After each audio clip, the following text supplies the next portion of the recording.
Okay, so let's just shoot straight to FMDQ Exchange Place, where Babajide Sholanke, a fixed income dealer with FSDH Merchant Bank, is joining us for this conversation, which will primarily focus on our treasuries market. Babajide, good morning. Welcome to the program here. Good morning, Bossing. Thanks for having me. Let's hit the ground running. Explain to us what happened yesterday at the Central Bank Treasuries auction. Stop rates went up. This buy appetite by investors and dealers was something else, was so much. And Central Bank just offloaded everything.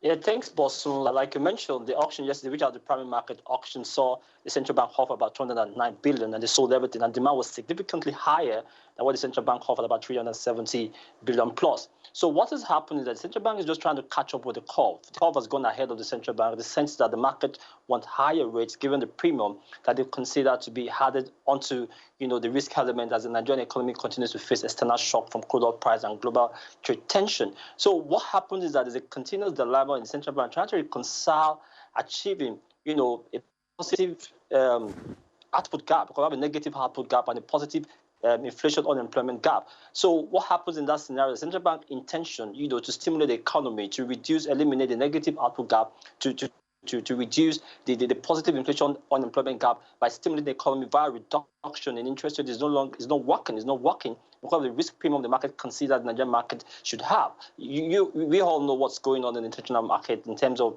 the trade tension between the United States and China. And thank God that there's some semblance of them trying to reconcile that.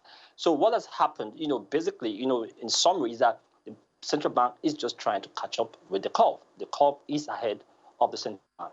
And yesterday you could see that what happened was that they had to meet up the secondary market rates, almost, taking it up drastically higher in terms of closing rates across the tenor that they offered. Yes, and again, on a day in which the central bank sold as much as 209 billion naira at the primary market, here was secondary market about 230 billion naira as well. So, Babajide, it looks like both on the primary and the secondary side of the treasuries market, it looks like investors' appetite, yes, are there, but the focus on short-dated instruments is what everyone is what we're looking at into here more deeply. Yes. How short are investors when it comes to this short-term sentiment, risk sentiment in our market, and what exactly is behind this very short view of our market right now? Yeah, like you mentioned, we've had an inverted yield curve for about 2 weeks running now, and that clearly shows that the central bank, like I said, is behind the curve and is trying to catch up with the curve.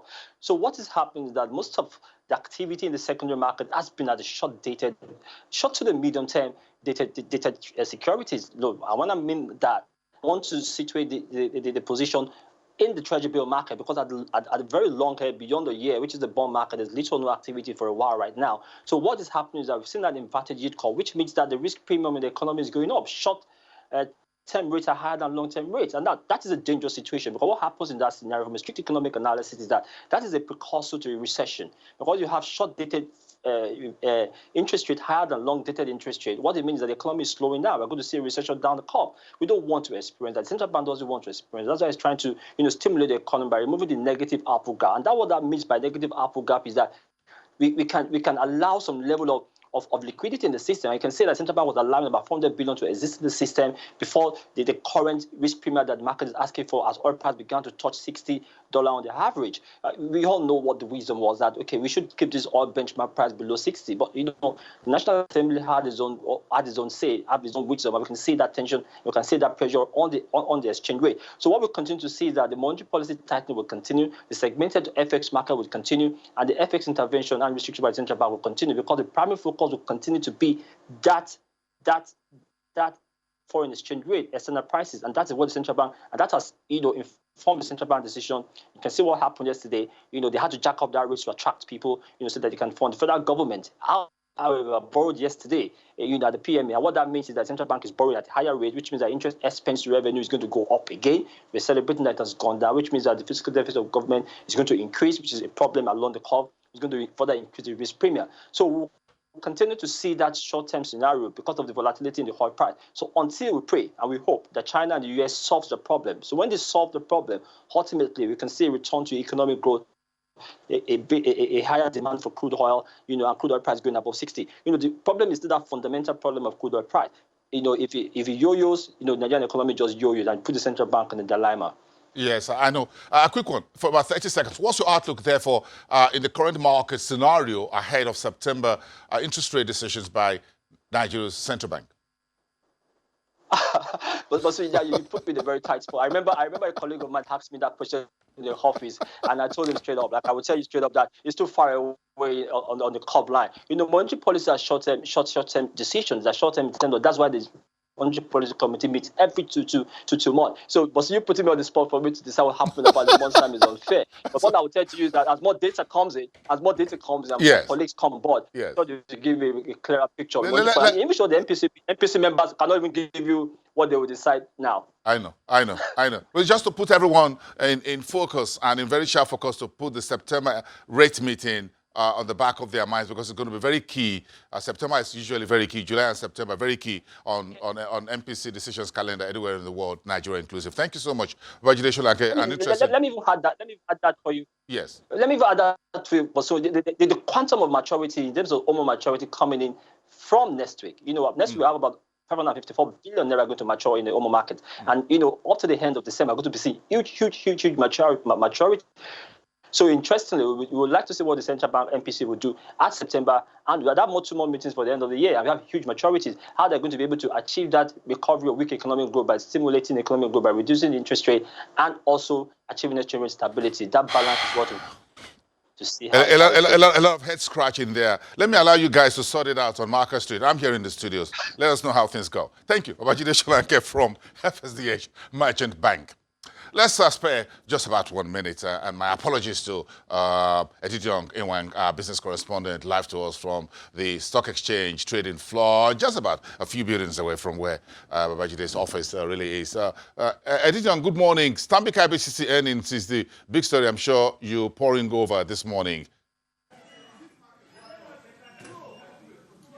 Good morning, Bosin. Well, actually, the big story we're pouring over now is Forte Oil, because that stock has pushed the sector up by 0.21%. That is the only counter that is up at this time, and that's why we've seen marginal 0.01% gain in the market. But then investors are reacting to Ignite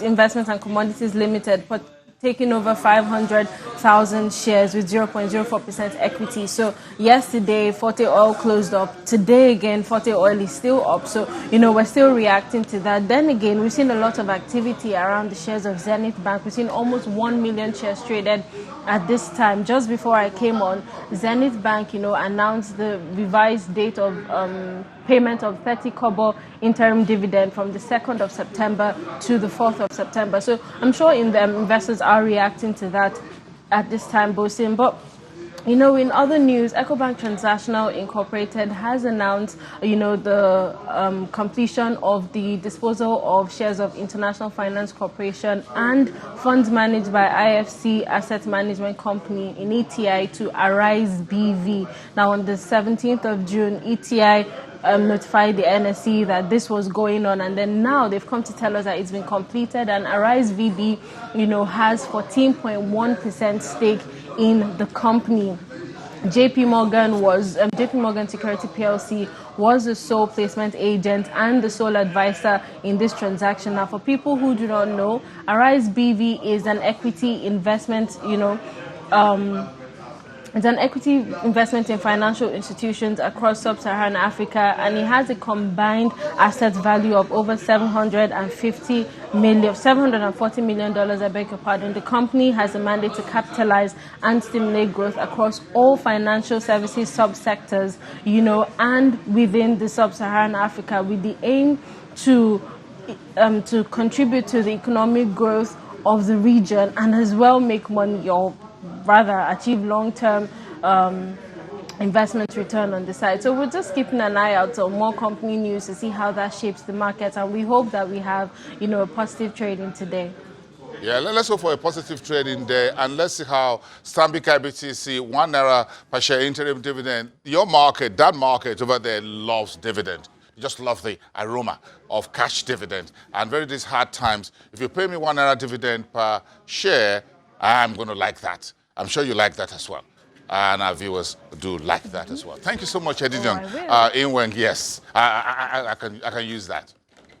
Let's take a break, everyone, and lay back. Come back tomorrow, 10 o'clock in the morning. Let's wrap up this week on Business Morning. Then we'll wrap up the week. We'll wrap up the month. Then we'll just get everyone ready for the new month ahead. Thank you so much, everyone. See you tomorrow, same time, 10 o'clock in the morning.